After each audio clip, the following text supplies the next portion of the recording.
सीताराम सीताराम सीताराम जय सीताराम सीताराम सीताराम सीताराम जय सीताराम सीताराम सीताराम सीताराम जय सीताराम सीताराम सीताराम सीताराम जय सीताराम सीताराम सीताराम सीताराम जय सीताराम सीताराम सीताराम सीताराम जय सीताराम। बोलिए श्यावर रामचंद्र भगवान की जय, वृंदावन बिहारी लाल की जय, उमापति महादेव की जय, सब संतन की जय, सब भक्तन की जय, सच्चियाँ जोता वाली माता तेरी सदा ही जय। बोल सनातन धर्म की जय, सद्गुरुदेव महाराज की जय। नमो पार्वती पते हर हर महादेव। बोल शंकर भगवान की जय। जय सीताराम। प्रेमी सज्जनों, आदरणीय विद्वजन, श्रद्धा रूपा देवियों एवं विश्वास रूपी कथा श्रोताओं, भगवत सानिध्य में भगवान का चरित्र श्रवण करने के लिए हम लोग उपस्थित हुए हैं। आइए थोड़ी देर भगवान के चरणों में ध्यान लगाते हुए भगवान के कुछ लीला चरित्रों का स्मरण करें। पिछली चर्चा में आप जो है दोहा नंबर 11 और 1-2 चौपाइयों का जो है आपने भावार्थ सुना था। आज हम जो है दोहा नंबर 11 बालकांड और जो है 3, 4, 5 चौपाइयों के ऊपर जो है विचार करेंगे। तो आइए तो पहले चौपाई का हम गान करते हैं। तैसे यीशु कवि कवित बोध कहीं, उपजहि अनतो अनत छबिलहि, भगति हेतु विधि भवन बिहाई, सुमिरत सारदो आवत धाई, रामचरित सर बिन नन्हवाए, सो समझाइन कोटि उपाये, मंगल भवनु अमंगल हारी, दबहु सुदशरथो अजिर बिहारी। श्री राम जय राम जय जय राम, श्री राम जय राम जय जय राम। महाराज कल आप जो है मनमानिक मुक्ता की चर्चा श्रवण कर रहे थे। रामचरितमानस ही नहीं, हर एक कविता मणि भी है, माणिक भी और मुक्ता है। कह रहे हैं ऐसे ही जो महाराज जो है कवि लोग जो अच्छी कविता करते हैं, सुकवि जिनको कहते हैं, जो ऐसे व्यक्ति हैं सज्जन कहते हैं कि उसी तरह जो है सुकवि की जो कविता है और जो जगह रची गई जाती है और वह दूसरी जगह जो है वो शोभा प्राप्त करती है। रचना कवि जो है अपने घर में करता है, अपने जो है विचार में करता है, कहीं एकांत में बैठ करके दृश्यों का दर्शन करके करता है। उसी तरह जो महाराज कवियों की कविता बुद्धजन कहते हैं अर्थात गाते हैं, उपजती तो और जगह है, शोभा महाराज पाई ठौर ठौर पर। इसमें अर्थ यह आपत्ति है कि आप भी जो है महाराज कहते हैं कि कवि करोति काव्यानि बुध संवेति, सदृशान तरो प्रसूत्रे प्रसूना पुष्पाणि, मर्दहति सौरभम। कह रहे हैं तैसे सुकव कवित बुध कहीं, अर्थ है जैसे मणि सर्प से, माणिक की पर्वत से और मुक्ता की गज से उत्पत्ति होती है, परंतु इनकी शोभा महाराज निप के मुकुट या युवती के शरीर में जब जाती है तब महाराज अच्छी लगती है। वैसे ही कविता की उत्पत्ति कवि से और उसकी शोभा बुद्ध समाज में होती है। महाराज कवि लोग कविता तो कर देते हैं, लेकिन जब बुद्ध समाज में उस कविता का शोभा है। यहाँ सुकवि अहिगिर गज हैं और कविता जो है मणि है, माणिक है, मुक्ता है। महाराज जो कवि हैं वो महाराज जो एक तो सर्प, दूसरे पहाड़ और तीसरे हाथी, यानी ऐसी बता दिया मणि, गिरी से बताया कि जो है महाराज माणिक और गज जो है महाराज मुक्ता। ऐसे ही जो है कविता भी मणि माणिक और मुक्ता है। और बुद्ध समाज महाराज जो है, ये बुद्धिमानों का जो समाज है, ये जो है राजा का मुकुट है और तरुणी का शरीर। कौन कवि मणि है और कौन माणिक है और कौन मुक्ता है, ये प्रश्न उठा करके उत्तर देते हैं कि भक्ति युक्त कविता जो है मणि के समान, और ज्ञान विषयक जो कविता है काव्य वो माणिक, और कर्म संबंधी कविता जो है मुक्ता है। इसी प्रकार शोभा पाने के स्थान पर निप किरीट तरुणी तन क्रम से संत पंडित और बुद्धिमान। पिछली चौपाइयों में कुछ लोगों के भाव लिखे गए हैं। भाव यह है कि मणि माणिक मुक्ता प्रत्येक एक एक स्थान पर शोभा पाते हैं। मणि भी एक ही जगह स्थान पर शोभा पाएगी जहाँ पर लगी होगी, माणिक भी ऐसे ही एक जगह स्थान पाएगा जहाँ लगा हुआ है, मुक्ता भी ऐसे करेगी। कह रहे महाराज जो है, लेकिन जो है इस प्रकार से बता रहे हैं कि जो है भाव यह है कि मणि माणिक मुक्ता प्रत्येक एक एक स्थान पर शोभा पाते हैं, पर जो महाराज मेरी कविता है तीनों से मिश्रित, अतएव इसकी शोभा भक्त ज्ञानी कर्मकांडी संत पंडित बुद्धिमान सभी में होगी। इससे जनाया कि अनंत छबिल हैं। भाव यह कि जब अन्यत्र गई तब पंडितों के हाथ लग गई, और तब पंडितों ने उस पर अनेक विचित्र भाव जो है समझ करके तिलक कर दिया। अनेक प्राचीन ग्रंथों में महाराज दिए प्रमाण, जैसे मणि माणिक का महाराज आदि जो है श्री निप किरीट में है। एक तो स्वर्ण कांति की सहायता से, दूसरे सुंदर शरीर के संग से अधिक शोभा प्राप्त होते हैं। वैसे जो कविता है महाराज, ये बुद्ध समाज में भावों की सहायता और प्रमाणों की पुष्ट होने से अधिक शोभा प्राप्त हो जाती है। जब भाव की कविता हो जाएगी महाराज, जैसे ब्रह्मसूत्र पर आचार्यों ने भाष्य करने को उनकी शोभा बढ़ाई। जब आचार्यों ने भाष्य किया वेद पर तो महाराज उसकी जो है लोगों को समझ में आ गया। कविता को मणि आदि की उपमा दी गई। अब आगे कहते हैं कि मणि मुक्ता रूप कविता कब और कैसे बने, तो कह रहे महाराज सरस्वती की कृपा से। जब सरस्वती कृपा करें तो महाराज मणि माणिक और मुक्ता तीनों प्रकार की, यानी ज्ञान और कर्म और उपासना तीनों प्रकार की जो है महाराज जो है कविता उसमें बनेगी। और सरस्वती की कृपा तभी होती जब राम यश गाया जाए, क्योंकि राम जी की कृपा से ही जो महाराज सरस्वती जो है लेकिन आंगन में नाचती। तुलसीदास जी महाराज कह रहे हैं कि कवि के सुमिरन करते ही सरस्वती भक्ति के कारण ब्रह्मलोक को छोड़ करके दौड़ करके आ जाती है।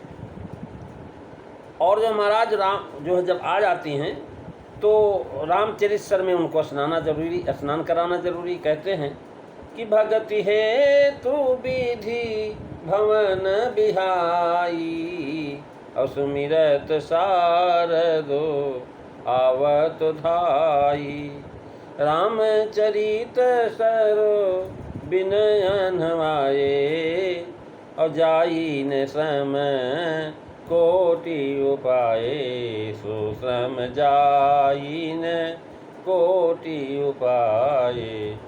श्री राम जय राम जय जय राम, श्री राम जय राम जय जय राम। चरित बिनन हमारे सुमिरत शारद आवत धाई, क्योंकि यह राम जी की उपासिका है शारदा जी। ये शारदा जी राम जी की उपासना करती है। और कपट नार पर बेश बनाई, मिली सकल रनिवास ही जाई। महाराज जो है गौरी और जो है ये सब शारदा, ये सब सीता राम जी के विवाह में आए हुए थे। तुलसीदास जी कह रहे लहकौर गौर सिखाव रामय सीय शारद सन कहें, यानी देख मनोहर चारु देरी, एकटक रही रूप अनुरागी। दूसरा भाव यह है कि राम यश गान भक्ति जो है ऐसी अलभ्य वस्तु है कि शारदा ब्रह्मलोक ऐसी आनंद की जगह छोड़ देती हैं। ब्रह्मलोक में महाराज आनंद ही आनंद है, लेकिन उस आनंद की जगह को छोड़ देती है। किस लिए? कह लगे राम यश जो है गाने के लिए, ऐसी अलभ्य वस्तु राम यश। विधि भवन आर्यन नाभि कमल भगवान का नाभि कमल है, और नाभि कमल में महाराज जो है ब्रह्मा जी हैं। सबकी नाभि कमल में ब्रह्मा का वास है, ऐसा नहीं, हम लोगों की भी नाभि के कमल में ब्रह्मा का वास है। अतः नाभि कमल ब्रह्म भवन हुआ, वहाँ उनका नाम परावाणी है। महाराज हमारे अंदर परा, पश्चंती, मध्या और बैखरी, ये 4 प्रकार की वाणियाँ हैं। और कह रहे हैं महाराज सबकी नाभि कमल में ब्रह्मा का वास है, नाभि कमल ब्रह्म भवन हुआ, और उसका परावाणी वह सरस्वती पराबाणी स्थान को छोड़ करके महाराज हृदय में पश्चंती वाणी हो जाती है, कंठ में मध्यमा हो जाती हैं और जिह्वा में बैखरी वाणी होकर के शब्द रूप होकर के आके बैठ जाती हैं। परा, पश्चंती, मध्यमा सब स्थानों को महाराज छोड़ करके जिह्वा पर आ जाना ही दौड़ करके आ जाना है। महाराज इस प्रकार से परम लघु मंजूषा नामक ग्रंथ में विचार प्रकरण वाणी में स्थान है, उनका वर्णन विस्तार से दिया है। उसके कुछ जो है आप वाणी 4 प्रकार की, एक परा, पश्चंती, मध्यमा और बैखरी। मूलाधार स्वरूप पवन से संस्कारी भूत शब्द ब्रह्म रूप, स्पंद शून्य, बिंद रूप मूलाधार में स्थित वाणी को परावाणी कहते हैं। उपस्थ के 2 अंगुल नीचे और गुदा द्वार के 2 अंगुल ऊपर मध्य भाग में 1 अंगुल स्थान को मूलाधार कहा जाता है। महाराज ये योग शास्त्र है। कुंडली भी इसी मूलाधार में स्थित रहती है। वही परावाणी जब जब पवन के साथ नाभि कमल तक आती है और वहाँ कुछ स्पष्ट अव्यक्त होने पर मन का विषय हो जाती है, तब उसको पश्चंती कहते हैं। ये दोनों वाणियाँ योगियों को समाधि में निर्विकल्प और सविकल्प ज्ञान का विषय होती है। अब सर्वसाधारण को इनका ज्ञान नहीं होता। वही वाणी हृदय तक जब जो है पवन के साथ आती है और कुछ अधिक स्पष्ट होती है, परंतु श्रोत के द्वारा उसका ग्रहण नहीं होता, केवल जप आदि में होता, बुद्धि के द्वारा जानने योग्य होती है, जिसको हम मध्यमा कहते हैं। यह बकरी वाणी की से सूक्ष्म है। और वही जब महाराज मुख तक आती है तब उस वायु के द्वारा प्रथम मूर्धा में ताड़ित होकर के फिर कंठ में, तालु में, दांत में आदि स्थानों में अव्यक्त आ जाती है। और जब अव्यक्त होती तो श्रोत से ग्राह्य होने पर वही बैखरी कही जाती है। इसके प्रमाण में उन्होंने ये श्लोक लिखा है, परवांग मूल चक्रस्था पश्चंतिना विशंसिता हृदिस्ताम मध्यमाम गेया बैखरी कंठ देशगा। हम लोग जो भी बोलते हैं उसमें मध्यमा और बैखरी दोनों मिली रहती है,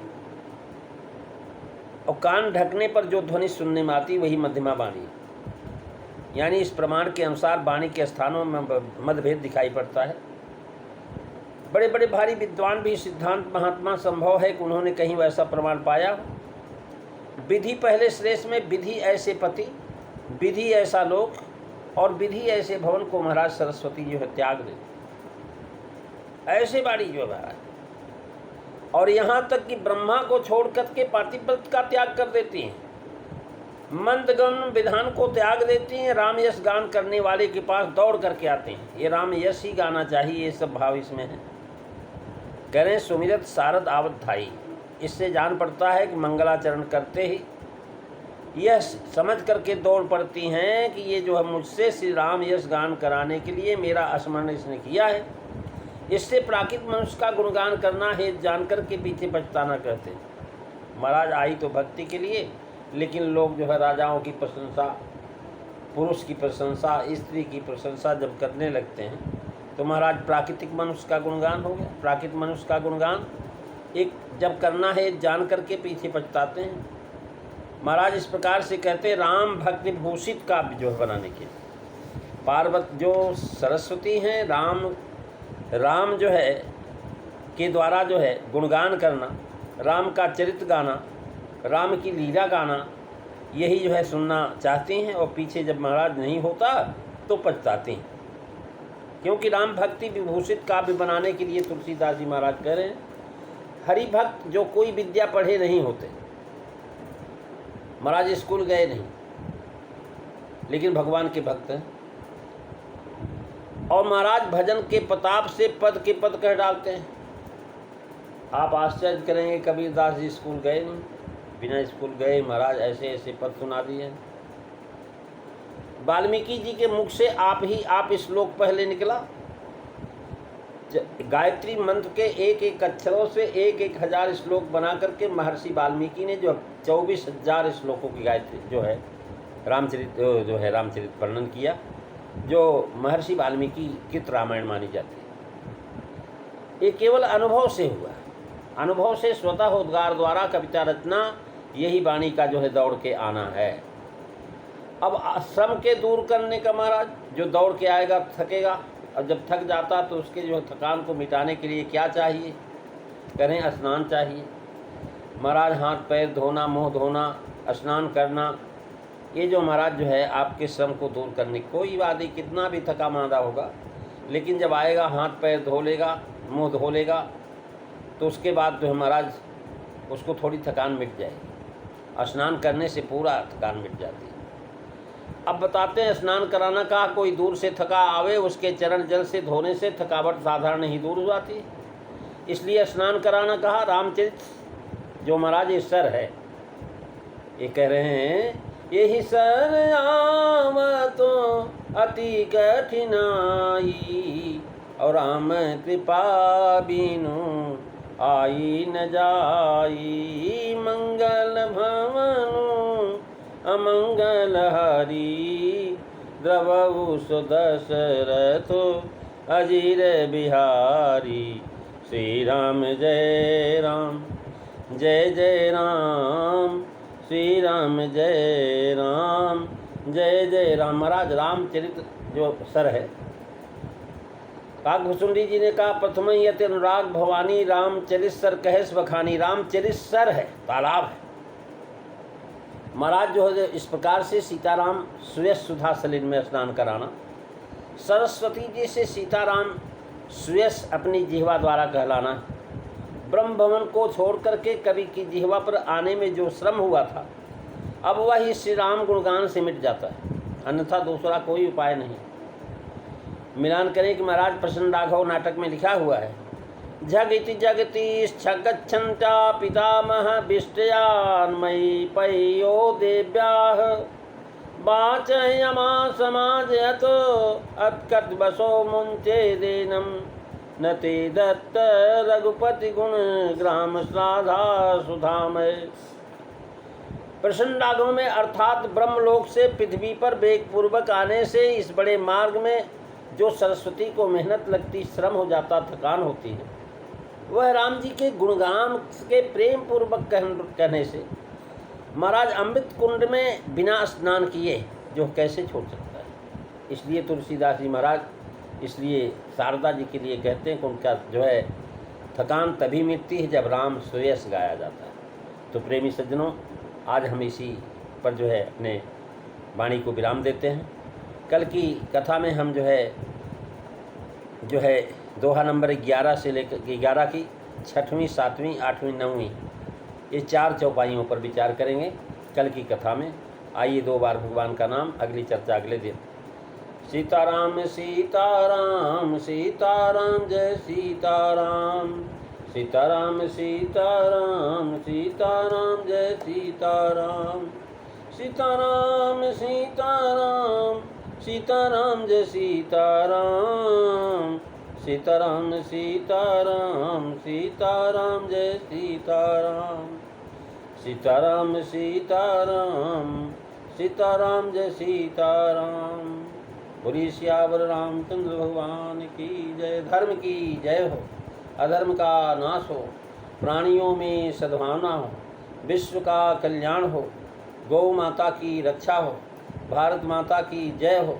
जय कारा ये वीर बजरंगे, हर हर महादेव। जय जय सीताराम सभी को।